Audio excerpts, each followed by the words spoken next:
So highs நான் உங்களிடத்துலேருந்து என்ன பண்ணி ஸோ இன்றைக்கி சண்டே Q&A செஷன். ஸோ உங்களுடைய கேள்விகளுக்கு என்னுடைய பதில்கள் இப்படி ஒவ்வொரு கேள்வியை பார்த்துட்டே வரலாங்களா. அதுக்கு வீடியோ வந்து பிடிச்சிருந்ததுன்னா லைக் தட்டி விட்ருங்க அண்ட் சப்ஸ்கிரைப் பண்ணாதும் பண்ணிடுங்க. சேனல்குள்ளே அப்படி சுற்றி பாருங்கள், நிறைய சுவாரஸ்யமான தகவல்கள்.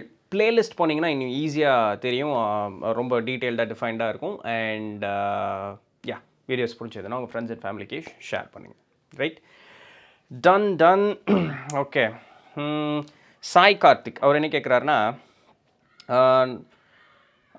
அவர் மனசில் அடிக்கடி தோணக்கூடிய ஒரு கேள்வி, நம்ம பிரம்மத்திலேருந்து ஒரு சிறு அசைவு ஏற்பட்டதுனால தானே நம்ம பிரிஞ்சு வந்தோம் அப்படின்னு சொல்கிறோம். ஸோ ஒரே நேரத்தில் இப்படி எல்லாத்துக்குமே அசைவு ஏற்பட்டுருமா அப்படின்னு கேட்குறாரு. ஏன் ஏற்படாதுன்னு நினைக்கிறீங்க? இது அளப்பரியது இல்லைங்களா? ஸோ இது இது இது அளப்பரியதுன்னு என்ன, அளக்க முடியாது, அவ்வளோ பெருசு. இது எப்போ தொடங்கிச்சு எப்போ முடிஞ்சுன்னே தெரியாது. அளப்பரியது அவ்வளோ பெருசு. அவ்வளோ பெருசாக இருக்கக்கூடியதில் வந்து ஒரு நேரத்தில் ஒரு நிகழ்வு தான் ஏற்படும் நம்மளால் சொல்ல முடியாது இல்லைங்களா? ரொம்ப அவ்வளோ பெருசுக்கெல்லாம் போகணும் புரிஞ்சுக்கணும்னு கஷ்டமே இல்லைங்க. உங்கள் லோக்கல் ஆர்டி ஆஃபீஸ் போங்க. ஆர்டி ஆஃபீஸ் போயிட்டு அன்னைக்கு ஒரு நாளில் மட்டும் அந்த ஆர்டிஓவில் 15 நம்பர் வந்திருக்கும் பாருங்கள். அது எத்தனை வண்டின்னு மட்டும் கேட்டு பாருங்கள். 2 வீலர் மட்டும், மித்ததெல்லாம் நான் கேட்கல, வெறுமனே 2 வீலர். ஏன்னா நான் அனுபவப்பட்டிருக்கேன். வெறுமனே 2 வீலர் மட்டும் உங்கள் லோக்கல் ஆர்டிஓக்குள்ளே அந்த அந்த ஆர்டிஓவில் எவ்வளோ வண்டி பதிஞ்சிருக்கு அந்த ஒரே நாளைக்குள்ளன்னு மட்டும் நீங்கள் கேட்டு பாருங்கள். ஏன்னா ஒரு நாள்லையா இத்தனை பேர் வண்டி வாங்கி பதிஞ்சிங்க அப்படிங்கிற மாதிரி இருக்கும். ஒரு சாதாரண லோக்கல் ஆர்டிஓக்குள்ளேயே இது நடக்கும்போது தச்சோடு பிரம்மத்திலேயாங்க நடக்காது? ஸோ நடக்கும். Yes, okay. அடுத்தது த கோல்டன் ஏஜ் அவர் என்ன கேட்குறாருன்னா, பாவம் புண்ணியெல்லாம் இல்லைன்னு சொல்கிறீங்க, அப்புறம் சாஸ்திரத்தின்படி மாட்டுக்கறி சாப்பிட்றது, பன்னிக்கறி சாப்பிட்றது, அதுக்கப்புறம் பெண்களை தப்பாக நடந்து கொள்வது எல்லாம் பிரம்மத்தி தோஷம்னு சொல்லுதே. இப்போ அப்படியெல்லாம் எதுவும் இல்லைன்னு நினச்சிட்டு அப்படியெல்லாம் சில பேர் இந்த தப்பை பண்ணால் அவங்களுக்கு ஒரு தோஷமும் வராதா அப்படின்னு சொல்லிட்டு, அப்படியெல்லாம் இல்லைன்னு நினச்சிட்டு சில பேர் இந்த தப்பை பண்ணுனான்னு சொல்கிறேன் பாருங்க. ஸோ தப்பு இல்லைன்னு நினச்சிட்டு தப்பை பண்ணுறேன், நான் தப்பு தான் பண்ணுறேன், நான் தப்பு இல்லைன்னு நினச்சிக்கிறேன். ஸோ அங்கேயே முரண்பாடு வந்துருச்சு. கண்டிப்பாக இதெல்லாம் விதத்துலேயும் போய் நம்ம சிக்குவோம். நல்லா புரிஞ்சுக்கங்க, இதெல்லாம் எதுவும் இல்லை அப்படின்னு சொல்கிறத நம்ம ஏற்றுக்கிற அளவுக்கு அறிவு வேலை செய்யும். அந்த அறிவு ஏன் வேலை செய்யும் அப்படின்னு கேட்டால், இதை நான் ஏற்றுக்கிட்டேன் அப்படின்னு சொன்னால் என்னுடைய தேவைகள் வந்து எந்த விதமான தங்கு தடைகள் இல்லாமல் எளிமையில் நடக்கும் அப்படிங்கிறதுனால அந்த அறிவு ஏற்றுக்கும்.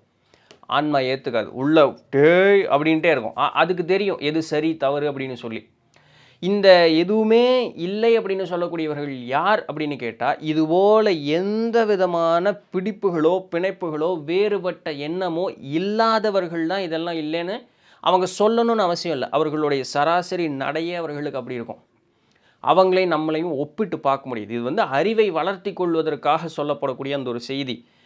நம்மளுடைய இடத்துலேருந்து அதை இம்ப்ளிமெண்ட் பண்ணி பார்த்தோம்னா எல்லாம் தப்பாயிரும். அவங்க சொல்லக்கூடியவர்களுடைய இடத்திற்கு போகணும். அதனால தான் வசிஷ்டர் என்ன சொல்கிறார் ராமர்கிட்ட, ராமா, நான் என்ன தான் இதெல்லாமே கற்பனை காட்சிகள்னு சொன்னாலும் உனக்கு எல்லாமே இது இருக்கிற மாதிரி தான் தெரியுது. நெருப்புக்குள்ள கைவிட்டால் கை சூட தான் போகுது இல்லையா? தண்ணி திரவ நிலையில் தான் இருக்குதுன்னு நீ நம்பிட்டு இருக்கிறனால தண்ணி திரவ நிலையில் தான் இருக்குது. நிலம் கடினத்தன்மையோடு இருக்குது, கல் கடினமாக இருக்குதுன்னு நீ நம்பிட்டு இருக்கிறனால இருக்குது. ஆனால் எனக்கு அப்படி இல்லைங்கிறார். அப்போ அது எப்படி நடந்தது? கனவுல இருக்கிற வரைக்கும் அது கனவு தூங்கிட்டு இருக்கோன்னு தெரியாது. விழித்ததற்கு அப்புறம் தான் அது கனவு, இவ்வளோ தூங்கியிருக்கேன் இவ்வளோ நேரம் அது கனவுன்னு தெரியும். அப்போ நிலை மாறினா தான் பழைய நிலை பொய்ன்னு தெரியும். இப்போ நம்ம இந்த நிலையில் இருக்கக்கூடியது எப்போ பொய்ன்னு தெரியும்னா இந்த நிலை மாறணும். அந்த நிலை எப்போ மாறும்? சாவு வரும்போது மாறும், சரிங்களா? 1. அப்படி இல்லைன்னா ஞானம் அடையும் போது மாறும் 2. இது 2ல் ஏதாவது ஒன்று நடக்கணும். ஞானம் அடையாமல் செத்துட்டோம் அப்படின்னு சொல்லும் பொழுது இன்னும் இங்கே இருக்கக்கூடிய விஷயங்கள் மேலே பிடிப்பு இருக்கக்கூடிய காரணத்தினால மறுசட்டை பூண்டு இந்த ஆன்மா திருப்பி கீழே வந்துடும். அப்படி இல்லாமல் இப்போ இருக்கும் பொழுதே ஞானம் அடைஞ்சிட்டோம் அப்படின்னு சொல்லும் பொழுது அதுக்கப்புறம் இங்கே வருவதற்குண்டான அவசியம் இல்லை, எங்கே போவதற்குண்டான அவசியமும் வாராது. அவர்களுக்கு தான் இதெல்லாம் பொருந்தாது. அப்போ இருக்கும் பொழுதே இந்த நிலை மாறணும். மாறாமல் இந்த குண்டு சட்டிக்குள்ளேயே குதிரை ஓட்டிட்டு அதெல்லாம் ஒன்றும் இல்லை, சட்டி விட்டே தாண்டலை. சட்டி விட்டு தாண்டுனா தானே ஓ இது சட்டிக்குள்ளே தான் இருக்கும்டா, சட்டி விட்டு வெளியே நிறைய இருக்குன்னு. கிணத்து தவளை பொறுத்த வரைக்கும் கிணறு தான் அதுக்கு உலகமே. பூனை கண்ணை மூடிடுச்சுன்னா உலகம் இருண்டுருச்சுன்னு சொல்கிற மாதிரி ஆயிரும். அது அப்படி இல்லை, நம்ம அப்படி தான் நினச்சிக்கிறோம். அப்படி ஒப்பீடு பண்ணக்கூடாது. வசிஷ்டர் குருவாக இருந்து நமக்கு பாடம் சொல்லித்தரார். பாடத்தை கேட்டோம், அறிவு வளர்ந்தது. ஞானம் இன்னும் வளரல, நம்ம அறிவு நிலையில் தான் இருக்கும். ஞானம் வந்தால் தான் இதெல்லாம், ஞானம் வந்தால் இதற்கு மேலே ஈடுபாடு போகாது. அந்த அந்த நூல் புரியுதுங்களே எப்படி நம்ம பயணிக்கிறோம் அப்படின்னு சொல்லிட்டு.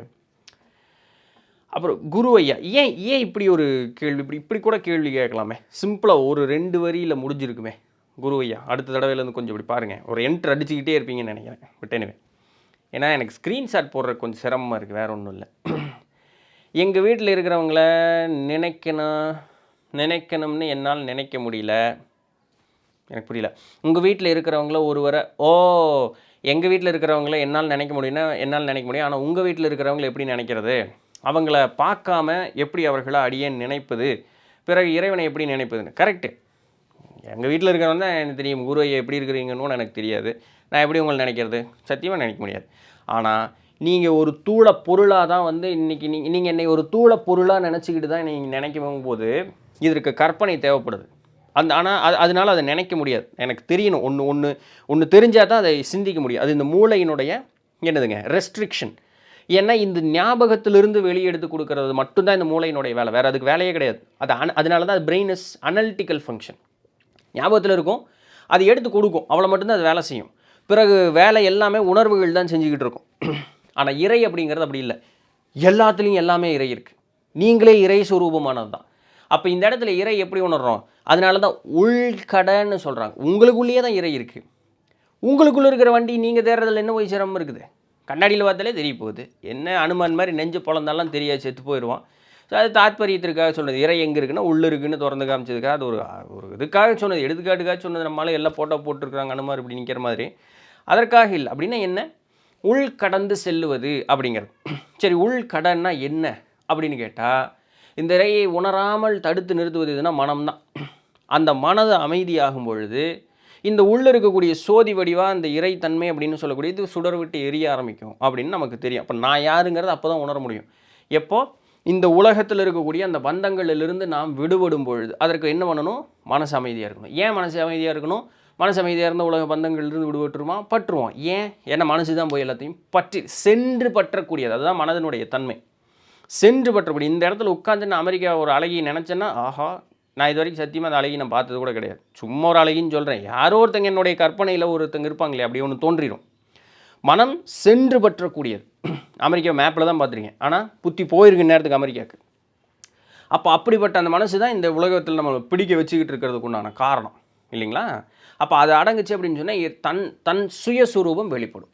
அப்போது இறை எங்கெங்கேயோ எல்லாமே இறையாக இருக்குது. நானே இறையாக தான் இருக்கேன். அப்போ எனக்குள்ள நானே இடம் வேறு. அதில் என்ன போய் சிரமம் இருக்கு போதுங்கிறீங்க? குரு புரிஞ்சிருக்குன்னு நினைக்கிறேன். ஓகே. சதாசிவம் ஜிகே அவர் என்ன கேட்குறேன்னா, யார் இறைவன்? இறைவன் என்பது என்ன? காண முடியுமா? இறைவன் இந்த முந்தின கேள்விக்கு தான் பதில் சொன்னேன். இறைவன் தனக்குள் இருக்கார், அனைத்துமாக இருக்கிறார். இறைவன் இல்லாத இடமே கிடையாது. இறை என்ற தன்மைக்கு உள்ளாம மித்த எல்லாமே இருக்குது.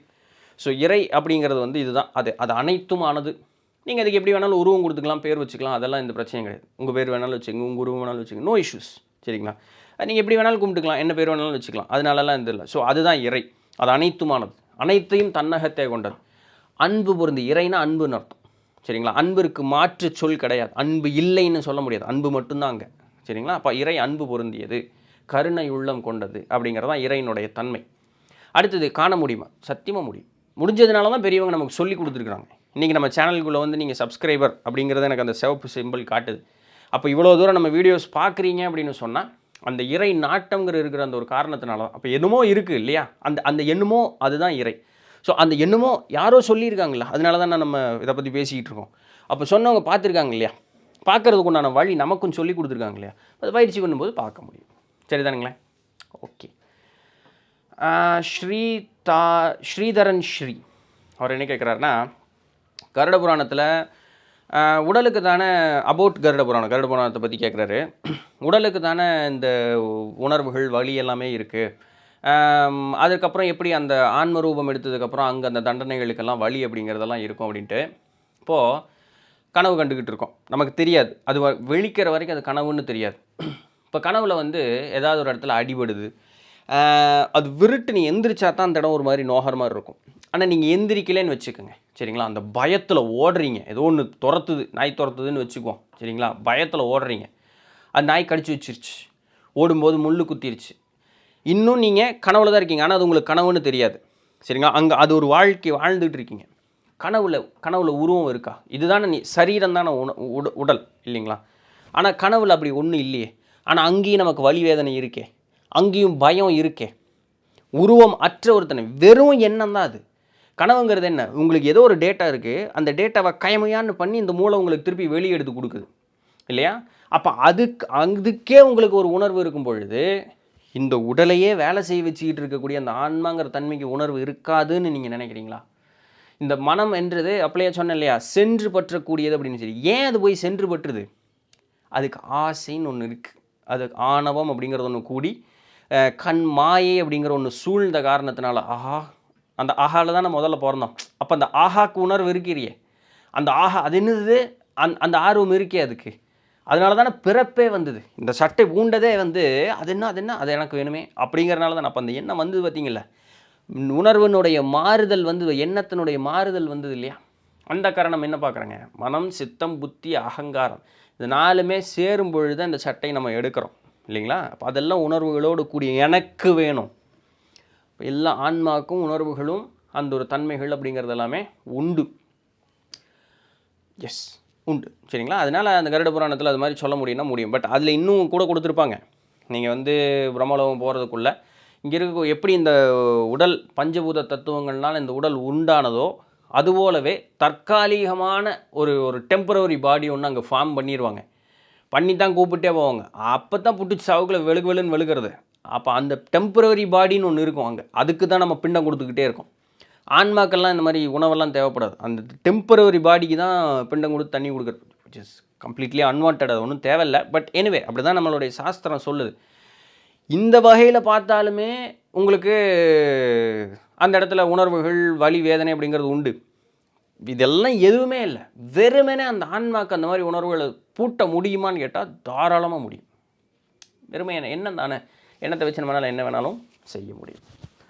அடுத்தது எஸ் அப்படிங்கிற ஒருத்தர் என்ன கேட்குறாருன்னா, மனையாள் வாசியோகம் பயின்றால் கணவனும் பயில வேண்டுமா? எனது கணவருக்கு விருப்பம் இல்லை அப்படின்னு சொல்லிட்டு.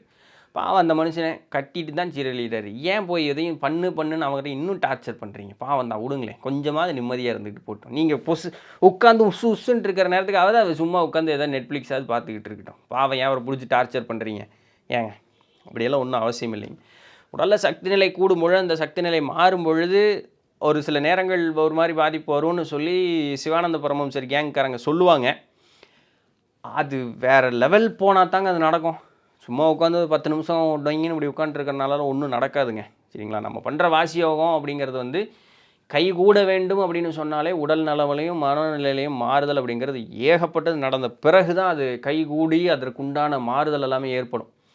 அது நாள் வரைக்கும் நம்ம சும்மா உட்காந்து எந்திரிச்சு வரோன்னு வேணால் சொல்லிக்கலாம். நாள் கூடணும். கூடும்பொழுது தான் அது நடக்கும். சராசரி வாழ்வில் உட்காந்துட்டு இருக்கும்போது பெருசாக ஒன்றும் நடக்கும். தவிர இதனால் அவங்களுக்கு பாதிக்குமா? இல்லை, அப்படியெல்லாம் ஒன்றும் ஆகாது, கவலைப்பட வேண்டாம். இன்றைக்கி நிறைய குருமார்கள் அப்படி சொல்லி தான் அனுப்பிச்சி விட்டுக்கிட்டு இருக்காங்க இல்லையா? ஸோ என்ன, அப்போ தான் கூட்டம் சேர்த்த முடியும். நீங்கள் வந்து அவங்களும் வரணும், 2 டிக்கெட்டு கடிச்சு வந்துருச்சு அப்படின்னு சொல்லிக்கலாம் பாருங்க. அதுதான். சரி, சரண் அப்படிங்கிறவங்க என்ன கேட்குறாங்க, இல்லை சாரி, சாரா அப்படிங்கிறவங்க என்ன கேட்குறாங்கன்னா, ஆன்மா முக்தி அடையும் வரை எந்த உடல் எடுத்தோமோ அதே ஆண் அல்லது பெண் என்றால் அதே பெண் உடல் எடுத்து முக்தி அடைய முடியுமா? இல்லை முற்பிறவியில் ஆண், மறுபிறவியில் பெண் உடல் எடுத்து முக்தி அடைய. அது உடலில் என்னங்க இருக்குது, என்ன வேணாலும் எடுத்துக்கலாம், உடல்லெல்லாம் பிரச்சனை இல்லை. மனுஷனாக பிறந்தா சரி, மித்ததுக்கெல்லாம் அந்த ஆராய்ச்சி குணம் கிடையாது. மனிதனுக்கு மட்டும்தான் அந்த ஒரு தன்மை, பரிமாண வளர்ச்சின்னு வச்சுக்கலாம். இந்த கூட்டமைப்பு, இந்த அமைப்பினுடைய தன்மை அது. சரிங்களா? மனுஷனாக இருந்தால் சரி, நான் கடவுளாக போகிறேன், நீ முதல்ல மனுஷனாகடா. ஸோ அந்த மாதிரி மனுஷனானா சரி, மனுஷனாக பிறந்தா சரி, ஆண் பெண் அலி அதெல்லாம் கணக்கெல்லாம் கிடையாது. மனுஷனாக இருந்தால் சரி, நீங்கள் எந்த சட்டையும் வேணாலும் போட்டுக்குங்க. சரிங்களா? இந்த பிறவி அல்லது உடல் கடவுள் ஆன்மாவிற்கு தருகிறாரா, அல்லது ஆன்மா தான் உடல் எடுத்து பிறவி சேர்ந்து எடுக்கிறதான்னு 2 வகையாகவும் சொல்லலாம். உங்களுடைய நம்பிக்கையை பொறுத்தது. எப்படி சொல்ல வரேன்னா, இதுபோல் ஒரு கட்டமைப்பு உண்டு, அந்த கட்டமைப்பு என்னை வழி நடத்துகிறது அப்படின்னு நினச்சிங்கன்னா அது அப்படி தான் இல்லையா? அப்படி இல்லை நான் தான் என்னுடைய முடிவு எடுக்கிறேன்னா அதுவும் அப்படி தான். ஸோ 2மே உங்களுடைய இதில் தான். நீங்கள் எந்த பக்கம் சாயிறீங்கிறது பொறுத்து 2மே உண்மை தான். ஏன்னா வசிஷ்டர் பார்க்கும்போது என்ன சொல்கிறாரு, இறந்த உடனேயே நீ வந்து சித்ஸ்வரூபமாயிரும், நீ பிரம்மத்தோட கலந்துருவேன். ஆனால் இன்னும் நீ முக்தி பேர் அடையலை. ஒரு அடுத்து என்ன நிலை வரணும் அப்படிங்கிறத நீ சிந்திச்சுட்டு தான் நீ மேலே போகிற. போனதுக்கப்புறம் ஒரு சில நாள் அமைதியாக இருப்ப, அந்த கால சூழலுக்கு உனக்கு தெரியும். அந்த சூழல் வரும்பொழுது பழையபடி ஞாபகங்கள் மீண்டு வரும், நீ திருப்பி இங்கே வந்துடுவேங்கிறார். அதுதான் வசிஷ்டர் சொல்கிறது. அவர் சொல்கிறத தவிர மித்த எல்லாருமே சொல்லக்கூடியது என்ன? அதாவது நான் இது வரைக்கும் இன்னும் பகவத்கீதை அந்த இதெல்லாம் படித்ததில்லை. ஸோ அங்கே என்ன சொல்கிறாங்கன்னு எனக்கு தெரியல. சித்த பெருமக்கள் இதை பற்றி பேச மாட்டாங்க. செத்தேனா திரும்பி வந்துடுவேன், அதுதான் அவங்க சொல்கிறது. இது எப்படி நடக்கும் அந்த சைக்கிள் பற்றிலாம் சித்த பெருமக்கள் பேசுகிறதில்ல, அட்லீஸ்ட் நான் படித்த வரைக்கும். ஓகே, இதர நம்ம ஆன்மூலக பதிவுகள் அந்த மாதிரி சைடுக்கு போகும்பொழுது மேலே ஒரு கட்டமைப்பு உண்டு அப்படிங்கிற மாதிரி சைவ சித்தாந்தமும் அதை தான் சொல்லும். பிறகு நம்ம கருட புராணம் அந்த மாதிரி வடமொழி நூட்களும் அதுதான் சொல்லுது. ஸோ எந்த பக்கம் நீங்கள் சாயிறீங்கிறத பொறுத்தது. ஸோ ரெண்டுமே உண்மை தான். நீங்கள் எதுக்கு இம்பார்ட்டன்ஸ் கொடுக்குறீங்களோ உங்களுடைய அடுத்த நிலை அப்படிங்கிறது அதுக்கு ஏற்றாற் போல் நடக்கும். ஏன்னா முன்னாடி என்ன நடந்ததுன்னு எனக்கு ஞாபகம் இல்லை. ஞாபகம் இருந்தாவது இதுதான்னு சொல்லி இருந்திருப்பேன். எனக்கு நிஜமாலுமே ஞாபகம் இல்லை. நான் என்ன பண்ணுறது? அதனால் நம்ம we are both on the same travel. So என்ன பண்ணுறது இல்லை. நான் இல்லைன்னா இந்த சட்டை விட்டு வெளியே போனால் தான் எனக்கு எதுன்னு தெரியும். இதில் ரெண்டு பக்கம் எந்த பக்கம் போவேன்னா எனக்கு வேறு ஒரு ஐடியா இருக்குது. பட் அது நடக்கும்போது பார்த்துக்குவோம். ஆன்மா தான் இந்த உடல் அல்லது பிறவி வேண்டும் வேண்டாம் முடிவு செய்தால் இந்த பிறவியில் பிறப்பு முதல் இறப்பு வரை என்ன நடக்கும் தெரிந்த ஆன்மாவிற்கு பிறவி எடுத்த பிறகு ஏன் நோக்கி செல்ல வேண்டும்? என்னங்க தமிழ் இவ்வளோ கொண்டுட்டீங்க, பட் பரவாயில்ல, அட்லீஸ்ட் தமிழ்லேயே எழுதிருக்கீங்களே, சந்தோஷம். ஸோ அவங்க என்ன கேட்க வராங்கன்னா, எல்லாமே முடிவு பண்ணிட்டு தானே வரோம், வந்ததுக்கப்புறம் ஏன் அதை நோக்கி போகிறதில்ல, எல்லாம் மறந்து மண்ணை தின்னுறோம் அப்படின்னு அவங்க கேட்குறாங்க. என்ன பண்ணுறது? இந்த மும்மலம்னு சொல்கிறோமே, ஆணவம் கண்மம் மாயின்னு இப்படி இருக்க அப்படின்ட்டே வர்றோம். வந்ததுக்கப்புறம் இந்த உலகம் டிம்டிக்கு உண்டான எவ்வளோ விஷயம் இருக்குது. எனக்கு ஒன்றுக்கு 2 கேமரா வச்சுருக்கேன், இன்னும் 3வது கேமரா இன்னும் நான் நம்ம என்டி ரிவ்யூஸ் எவ்ரி திங்கில் அந்த கேமரா லிமிடெட் எடிஷன் கேமரா வாங்கி போட்டேன் பார்த்தீங்களா. இன்னும் 2 கேமரானாலும் நான் வாங்குவேன். எனக்கு பிடிக்கும். என்ன பண்ணுறது? எனக்கு தேவையில்லை. நான் என்ன பயிற்சி பண்ணணும்னு எனக்கு தெரியும். அப்போ பயிற்சி பண்ணேன்னு வச்சுக்கோங்க, பிறவா நெறி அப்படிங்கிறதே என்னால் போக முடியும். எவ்வளோ பெரிய விஷயம். ஆனால் என் புத்தி அங்கே போகுது, கேமராக்கு போகுது. ஸோ அது மாதிரி தான். என்ன பண்ணுறது? நம்ம இங்கே வந்ததுக்கு உண்டான நோக்கம் நம்மளை இறை பயணிக்க வைக்கிற இது. இதிலிருந்தே நான் புரிஞ்சிருக்கணும், டேய் உனக்கு இதெல்லாம் வேண்டாத வேலைடா, உனக்கு வந்த வேலை வேற என்னமோ அதை கவனி அப்படின்னு சொல்லிட்டு. ஆனால் நம்ம புத்தி எங்கே போகுது? கேமரா ஃபோட்டோ எடுக்கணும், அப்படி போயிட்டுருக்கு. அதுதான் என்ன பண்ணுறது? நம்ம அந்த ஆசை என்னும் பெருங்கடல் நம்ம அவ்வளோ சீக்கிரம் விட்டுருங்கன்னு நினைக்கிறீங்களா? விடாது. அதையும் மீறி நீந்தி கடக்கணும் அப்படிங்கிறது அதில் இருக்கக்கூடிய முக்கியமான விஷயம். ஸோ நமக்கு தெரியும், ஆன்மா சொல்லிகிட்டே இருக்கும், டேய்ன்ட்டே இருக்கும். அதை மீறி கொடும்பாவங்கள் செய்யக்கூடியவர்கள் அந்த ஆன்மா அதுக்கு மேலே பேசாது. ஓ அவன் சரிப்பட்டவன், இவனை போட்டு சாவடி அடித்தது தான், மேலே போய் ஊசியிலே குத்துனா தான் அவன் சரியாகும், அவனுக்கு கிடக்கட்டும் அப்படின்னு விட்டுரும். அது பரவாயில்ல, ஏதோ புண்ணியத்தில் நமக்கு அப்படி ஒரு நிலை இல்லை, சொல்கிறது கேட்கக்கூடிய மனோநிலை இருக்குது. இப்போ அதனால என்ன, இப்படி ஆசை ஆஹா இந்த கேமரா அப்படின்னோடனே அப்படியே மனசு சொல்லும், இப்போ எதுக்கு இருக்கிறத வச்சே நீ இன்னும் போட்டோ எடுக்கல, எது 3வது கேமரா எதுக்கு அப்படின்னு ஒரு மனசு கேட்கும். கரெக்டு தான். அப்போ அந்த இடத்துல அமைதி ஆகுது. அப்போ வந்ததனுடைய நோக்கம் வேலை செய்யுது. ஊன்றி வேலை செய்ய மாட்டேங்குது, ஆனால் வேலை செய்யுது. அப்போ ஊன்றி வேலை செய்கிறதுக்கு முற்பட்டோன்னா நல்லா வேலை செஞ்சிடும். வண்டி குட்டுன்னு நல்லா ஓடிடும். ஸோ அதுக்குன்னு ஒரு நாள் நேரம் வரும் இல்லையா? அந்த நாள் நேரம் யார் முடிவு பண்ணுறது? நம்ம தான். யாரோ வந்துருச்சுப்பா கேட்டை ஓப்பன் பண்ணு அப்படின்னு நான் சொல்ல போகிறாங்க. இல்லை, அது நம்ம தான் முடிவு பண்ண போகிறோம். அது சீக்கிரம் முடிவு பண்ணுறோமா, இல்லை சட்டையை விட்டு அதுக்குள்ளே கிளம்பி போயிட்டு மறு சட்டையை போட்டு முடிவு பண்ணுறோமா? அப்போ அடுத்து வரும்போது இந்த உலகம் இன்னும் மாறி இருக்கும். இப்போ இது இன்னும் நம்மளை சிக்கல் விட்டுருச்சுன்னா, இப்படி தாங்க வண்டி ஓடிக்கிட்டு இருக்கு, என்ன பண்ணுறது இல்லைங்கிறீங்க. அடுத்தது சந்திரசேகரம். அவர் என்ன கேட்குறேன்னா, அவருக்கு 38 வயசு, இன்னும் திருமணம் ஆகலையாம். நிறைய பெண்கள் பார்த்துட்டாங்களாம், ஆனால் நோ யூஸ் எனி சொல்யூஷன் அப்படின்னு சொல்லி எனக்கு 3 ஹார்ட் போட்டிருக்கு. எனக்கு 3 ஹார்ட் போட்டு என்ன பண்ணுறது? பிள்ளைகள்கிட்ட போட்டிருந்தீங்கன்னா பரவாயில்ல. 38 வயசுக்கு மேலே எதுக்கு கல்யாணம் பண்ணுறீங்க? ஆனால் தான் அதான் கேட்பேன். 38 வயசுக்கு மேலே கல்யாணம் பண்ணி என்ன பண்ண? 40 வயசில் குழந்தை பெற்று இன்றைக்கி இருக்கக்கூடிய கால சூழலில் ஒரு 50,000 1 லட்சம் ஒரு நகை 63,000 ஒரே ஒரு பவுனுங்க 63,000 ஆகிப்போச்சு. வீடு வண்டி வாகனம் எல்லாம் ஒன்றும் வாங்குறதுக்கு லாய்க்கு இல்லை. சரிங்க, எங்காவது ஏதாவது ஒரு உருப்படியாக ஒரு இடம் இருக்கான்னு பாருங்க, ஒன்றும் கிடையாது. சானிடேஷன் ஃபெசிலிட்டி கவர்மெண்ட்டு தர லோக்கல் இருக்குது கவர்மெண்ட்டு. சரிங்களா? இப்போ எதுவுமே வாழ்வதற்கு தகுதி இல்லாத ஒரு சூழலில் இன்னொரு புது உயிரை நீங்கள் கொண்டு வர்றது அப்படிங்கிறதுக்கு விருப்பப்படுறீங்களான்னு எனக்கு விருப்பம் இருக்குது. அப்போ நீங்கள் ஊன்றி முயற்சி செஞ்சீங்கன்னா, நீங்கள் 38 வயசு இல்லைங்க, கண்டிப்பாக அடுத்த மாதத்தில் கூட நீங்கள் கல்யாணம் பண்ணிடலாம். வயசை விட்டுருங்க, அடுத்த மாதத்தில் கூட தாராளமாக கல்யாணம் பண்ணலாம். ஊன்றி முயற்சி செய்யுங்க, கொஞ்சம் எதிர்பார்ப்புகளை குறைச்சிக்குங்க. ஆனால் என்ன, எனக்கு பொண்ணுன்னு ஒன்று இருந்தால் போதும் அப்படி மட்டும் போயிடாதீங்க. ஏன்னா இன்றைக்கி ஒரு ஆர்வத்தில் திருமணம் செய்து கொள்கிறோம், பின்ன என்ன சொல்கிறது, அதை என்ன சொல்லுவாங்க, ஆசை 60 நாள் மோகம் 30 நாளும்பாங்க. அது முடிஞ்சு வச்சுன்னு வச்சுக்கோங்க. அப்புறம் அந்த பொண்ணை பார்த்தா, ஐயோ எனக்கு பிடிக்கலையே, ஏதோ அவசரப்பட்டு பாவம் அது ஏதாவது மரமட்டையா தூக்கி பிடிக்கலன்னா தூக்கி போட்டு உசுருள்ள ஒரு இது இல்லையா, அப்படியெல்லாம் செஞ்சிடக்கூடாது. அதனால் உங்களுக்கு தேவை அப்படின்னும் எனக்கு இது பிடிச்சிருக்கு அப்படிங்கிறதுலேருந்து இறங்கிடாதீங்க. ஒரு அளவுக்கு நம்ம இது பண்ணிக்கலாம், அது பிரச்சனை இல்லை, பரவாயில்ல அப்படின்னு பண்ணலாம். ரொம்ப இறங்கி அப்படி வந்துட்டு அப்போ கொஞ்சம் போனதுக்கப்புறம் எனக்கு பிடிக்கலையேன்னு சொல்கிறேன். அது என்ன ஆயிருன்னா, நீங்கள் உண்மையாலுமே ஒரு இலகுன மனசுக்காரராக இருக்கீங்கன்னு வச்சுங்க, இப்போ நம்ம அப்படி பண்ணக்கூடாது, அது தவறு, அவர்களை காயப்படுத்தக்கூடாதுன்னு நீங்கள் நினச்சிட்டு இருக்கீங்க. அப்போ அவர்களுடைய ஆயுட்காலம் முழுசும் வாழ்கிறீங்க. இது ஒரு ஏமாத்துத்தனமான ஒரு வாழ்க்கையை மாறிடும், ஃபஸ்ட்டு விஷயம். ரெண்டாவது, அவர்களை நீங்கள் காயப்படுத்தலை, ஆனால் உங்களை நீங்கள் காயப்படுத்திக்கிட்டு இருக்கீங்க அப்படிங்கிறத புரிஞ்சுக்கணும். ஸோ இது ரெண்டுமே தவறு தான். அப்போ இந்த நம்ம வள்ளலார்காரங்க பேசுவாங்க தெரியுமா, என்னது அதுக்கு பேர் என்ன சொல்லுவாங்க, பிற உயிரை துன்புறுத்தாமை அப்படின்னு சொல்கிறோம் இல்லையா. அப்போ அது அங்கே நடக்கிறது இங்கேயும் நடக்கணும், உங்களையும் நீங்கள் டார்ச்சர் பண்ணிக்கூடாது. ஸோ அதனால் ஒரு அளவுக்கு அட்ஜஸ்ட்மெண்ட் இருக்கலாம். தர மட்டத்துக்கு அப்படியே இந்த வடிவேல் ஜோக் மாதிரி தான், மீன் விற்கப்படும் என்ன விற்கிற போர்டை மட்டும் விற்கிறேன்னு, அப்படி ஆயிடக்கூடாது. அது தவறு. இன்றைக்கி நிறைய பேர் அதனால தான் டைவர்ஸுன்னு போயிடுறாங்க. பொண்ணுன்னு ஒரு உருவம் இருந்தால் போதும், பையன் ஒரு உருவம் இருந்தால் போதும், ஆனால் அது கொஞ்ச நாளில் கசந்து போயிடுது. அது தவறு. ஸோ அப்படி பண்ணக்கூடாது. தேவைன்னு ஒன்று இருக்கணுங்க. உங்களுக்கு பிள்ளை பெற்றுக்கணும், என்னுடைய சந்ததியை நல்லபடியாக வளர்க்கணும், எனக்கு அடுத்து என்னுடைய ரத்தம் அடுத்து இந்த பூமியில் ஊன்றி நிற்கணும், இது போலலாம் இருக்கணும். சொசைட்டல் ப்ரெஷருக்காக எதையும் பண்ணக்கூடாது. சொசைட்டி அப்படி தான் சொல்லுது, அப்போ அதுதான் சரி, அப்படி இதுக்கெல்லாம் பண்ணக்கூடாது. உங்களுக்கு தேவைன்னு ஒன்று இருக்கணும், என்னுடைய வம்சம் வளரணும், அதற்கு எனக்கு ஒரு பெண் வேணும், அப்படி ஒரு நோக்கம் இருக்கணும். அந்த பொண்ணுக்கு இருக்கணும், இந்த ஆண்மகனை எனக்கு பிடிச்சிருக்கு, இந்த ஆண்மகனை என்னை கடைசி நாள் வரைக்கும் என்னைய பாதுகாப்பாக வைத்திருப்பார். நல்லா புரிஞ்சுக்கணும், பாதுகாப்பாக வைத்திருப்பார். அப்போது அவருக்கு உண்டான தேவை என்னவோ அதை நான் பூர்த்தி செய்கிறப்போ அடுத்த வம்சத்தை பெற்றுக் கொடுத்து அதை வளர்த்தி நல்முறையில் வளர்த்தி தர, இதெல்லாம் அந்த அர்ப்பணிப்போட அந்த பொண்ணுக்கு இருக்கும். அப்போ ரெண்டும் சிங்க் ஆனால் மட்டும்தான் திருமணம் செய்து கொள்ளணும். சொசைட்டல் ப்ரெஷருக்காக கல்யாணம் பண்ணக்கூடாது. அப்புறம் போனால் அப்புறம் ஒரு அதான் அந்த பழைய பழமொழி சொன்னது, ஆசை 60 நாள் மோகம் 30 நாள். பின்ன போய் நிற்க வேண்டியதா. அப்புறம் அங்கே போனால் கவுன்சிலிங்னு சொல்லி 3 நாள் சிட்டிங் பரவிட்டு 1 வருஷம் கழித்து அவர் கையெழுத்து போட்டார்னா அது உடனே டைவர்ஸ் இவங்க பிரிஞ்சிடலாம். வண்டி இன்றைக்கி அப்படி தான் ஓடிட்டு இருக்கல, கேனத்தனமாக போச்சு மனிதனுடைய வாழ்க்கை, ஏன் வாழ்கிறனே தெரியாமல் ஆகிப்போச்சு. அப்படி தான் போயிட்டுருக்கு, என்னங்கிறீங்க.